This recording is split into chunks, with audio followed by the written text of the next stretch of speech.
সে ওই সময়ে যেই পরিমাণ ভূমিকা রেখেছে। স্যার আমরা একসাথে, আমরা ডক্টর ইউনূস স্যারকে কথা বলতে চাই, আমরা একসাথে ডিবির কারাগারে নির্যাতিত ছিলাম। সেটা যে কী নির্যাতন সেটা আমরা জানি। কত মানসিক পাশবিক নির্যাতন এই আওয়ামী লীগের দোষরা করেছে। যারা আমরা কারাগারে ছিলাম তা ওই দিন আমরা সেটা বুঝতে পেরেছিলাম।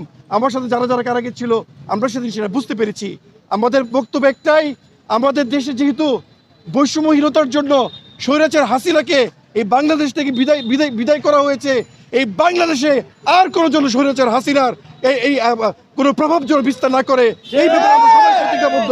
এবং যতদিন আমরা বেঁচে থাকবো এই স্বাধীন বাংলাদেশে, হ্যাঁ, আমরা যেন সার্বভৌমত্বকে রক্ষা করতে পারি, এটার জন্য আমরা সবাই আন্দোলন করব। আরেকটি কথা হচ্ছে এটা যে বৈষম্যহীনতা আন্দোলনের যে মূল রূপরেখা যেটা ছিল সেটা হচ্ছে প্রত্যেকটা ক্ষেত্রে যেন বৈষম্যহীনতা হয়, প্রত্যেকটা মানুষ সেই নাগরিক অধিকার ফিরে পায়। আর এই যে নতুন